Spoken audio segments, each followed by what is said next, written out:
भगवान की जय।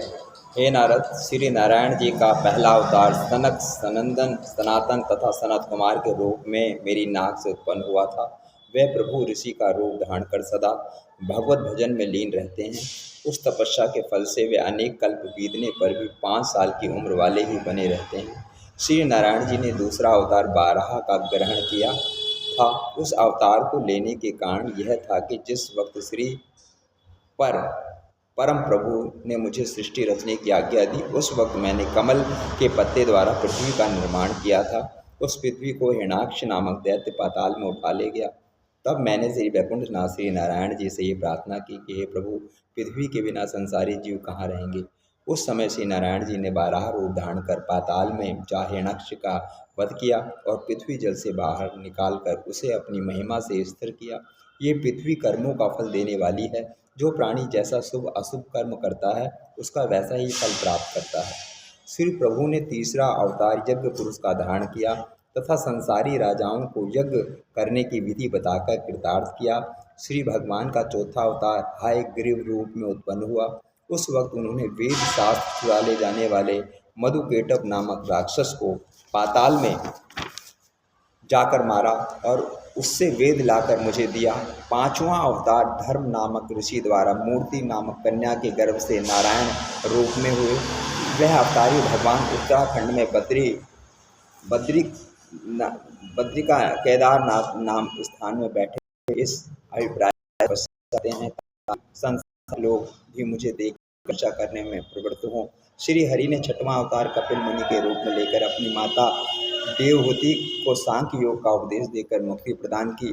सातवां अवतार दत्तात्रेय के रूप में लेकर राजा यदु को ज्ञानोपदेश दिया, जिसके प्रताप से वह मुक्ति पद को प्राप्त हुआ।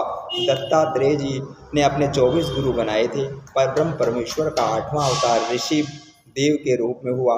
उन्होंने जगत में जैन धर्म का प्रचार किया।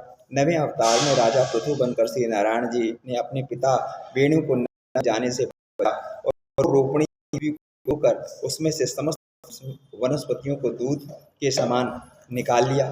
फिर उन्होंने जो पहाड़ पृथ्वी पर फैले हुए थे उन्हें इकट्ठा करके उत्तराखंड में स्थापित कर दिया और फिर पृथ्वी पर प्राणियों के निवास करने के लिए नगर तथा गांवों का निर्माण किया। 10वें मत्स्य अवतार में प्रभु ने राजा सत्यव्रत को प्रलय काल का प्रत्यक्ष दर्शन कराया। 11वें अवतार में कच्छप रूप में सिंधु मंथन के समय भगवान ने अपनी पीठ पर मंदराचल पर्वत को धारण समुद्र को निकाला। मंथन के 12वां अवतार के रूप में हाथ में समुद्र से हुआ। समुद्र से अमृत निकालने पर जब देवता और दानव उसे के लिए आपस में झगड़ने लगे, तब प्रभु ने 13वां मोहित अवतार रखकर अपनी सुंदरता से असुरों को मोहित कर लिया और वह अमृत लेकर देवताओं को पिला दिया। 14वां अवतार नरसिंह अवतार लेकर श्री नारायण भगवान ने दैत्य हिरण्याक्ष को मारकर परम भक्त के प्राणों की रक्षा की। 15वां अवतार प्रभु ने राजा से 3 पग का दान लेकर देवताओं को प्रदान कर दी। 16वां अवतार नारायण जी ने सनत कुमार जी को ज्ञान का उपदेश देकर उनका अहंकार दूर किया। 17वें नारायण अवतार में प्रभु ने भक्त ध्रुव को अपना साक्षात दर्शन दिया। 18वें हरि अवतार में प्रभु ने ग्राह का संहार करके गजेंद्र की प्राण रक्षा की। 19वें परशुराम अवतार ने प्रभु ने हरि भक्तों को कष्ट पहुँचाने वाले अधर्मियों का वध किया और भूमि को 21 बार क्षत्रियों से हीन करके ब्राह्मणों को दान में दे दिया। 20वें चंद्र अवतार 2 ब्राह्मणों को देने अन्य सहित रावण का वध करके लंका का राज्य विभीषण को देकर महावीर जी को यश दिया। 21वें वेद व्यास अवतारों में संसारिक जीवों को संसार सागर से पार करने के लिए वेद के 4 भाग कर दिए और महाभारत तथा अन्य 17 पुराणों का निर्माण किया।